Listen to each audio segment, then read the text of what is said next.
Enquanto Campinas cresce e se transforma, um dos seus patrimônios históricos se deteriora sem que muitos percebam. O Casarão do Jambeiro, tombado há mais de 30 anos, segue abandonado e com futuro incerto. Na reportagem de agora você vai ver o que restou da antiga fazenda e as consequências do descaso para quem vive ali naquela região. Estamos a menos de 1 quilômetro da rodovia Anhanguera. Escondido entre as árvores, este não é só um prédio antigo. É um pedaço da história de Campinas. Foi o responsável pelo nome do bairro, o Parque Jambeiro. Vem da antiga Fazenda Jambeiro. Hoje o que sobra é uma estrutura em ruínas e uma memória que vai se perdendo com o tempo. O negócio tá meio, assim, abandonado, né? Abandonado e não pode ficar abandonado desse jeito.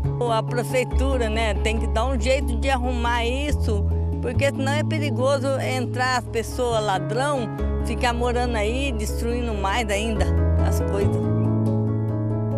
Ele é símbolo da riqueza, do poder e da transformação de Campinas. E mesmo em ruínas ainda dá para olhar as estruturas e elas contam para a gente uma parte da história da cidade.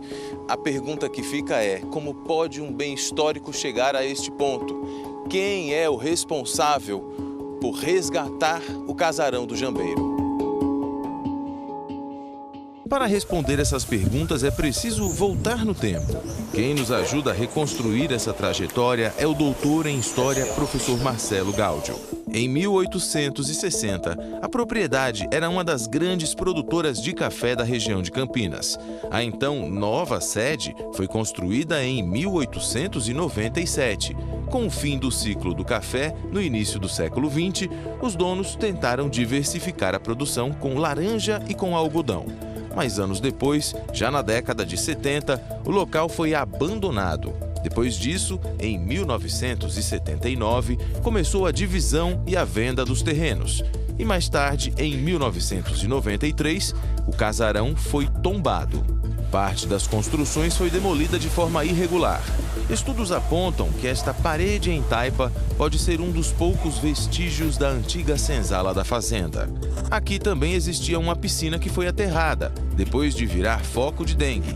Em 1998, segundo os registros, o que restou da sede foi doado à Prefeitura de Campinas. O tombamento ele teve iniciativa dos moradores que moravam no entorno e do Condepac, foi um dos primeiros tombamentos do Conselho de Patrimônio de Campinas.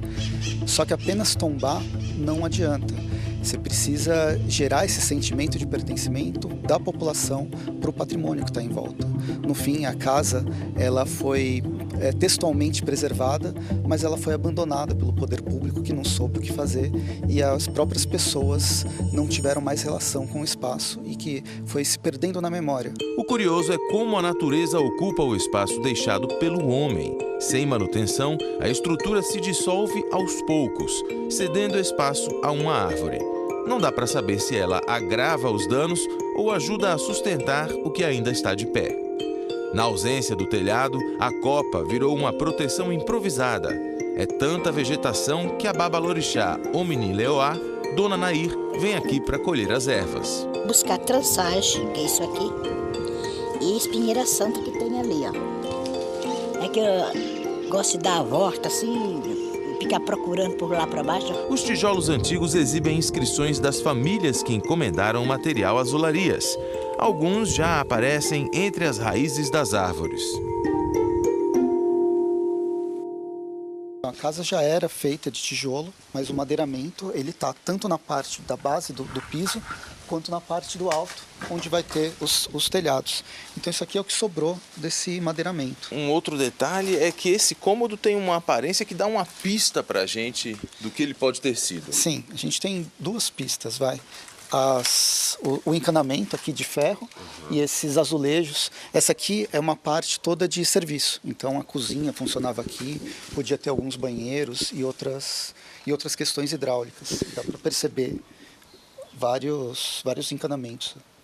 E o nível do piso, né? Interessante também perceber. A gente está no nível do solo, mas ele aparentemente tinha uma outra estrutura aqui por cima para nivelar. Sim, era uma casa que tinha porão e a gente basicamente está praticamente pisando no porão. Todo o piso ele caiu e a gente está 1 metro para baixo do que era o piso normal, que era essa parte. Mas em cima onde a gente está vendo esse outro piso, que é o de ladrilho vermelho, que é a parte externa já. Subindo aqui, inclusive, a gente tem um piso hexagonal cortelha.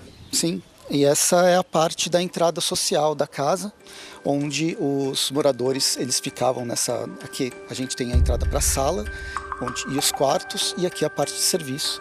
Todos esses cômodos aqui ficavam a área de serviço. E o que fazer daqui para frente? Como transformar este espaço em algo útil para os moradores? Podia fazer assim, um hotel, assim, né? É um hotel, não podia servir um hotel para as pessoas. Eu espero que o poder público tome as providências de montar isso aqui, uma biblioteca, uma área de lazer para o pessoal fazer uma caminhada e por iluminação, porque isso aqui é um breu danado. Aqui dá um bom posto de saúde, aqui dá um bom UPA, uma coisa de emergência para atender as pessoas do bairro. Por enquanto, a única área da antiga Fazenda Jambeiro com uso público é este lago, que virou um pequeno parque com pista de caminhada. O Parque Jambeiro, ele está perto do centro, mas ele não tem várias atividades da própria prefeitura, seja ela da questão de saúde, seja ela da questão cultural, ele continua sendo isolado. E nesses 30 anos, desde o tombamento, ele só foi sendo apagado e esquecido, com uma ou outra melhoria do tipo cortar a grama, que é o mínimo, mas ele foi abandonado. Em uma das paredes, uma frase chama a atenção. O casarão caiu, o sofrimento continua. Mais do que palavras, essa frase traduz a presença da ruína no bairro. Memória de um passado que insiste em não desaparecer. Continua o sofrimento porque nunca é cuidado, então é o sofrimento. A senhora espera que o sofrimento termine um dia? Nós esperamos, né? Esperamos, mas tá difícil.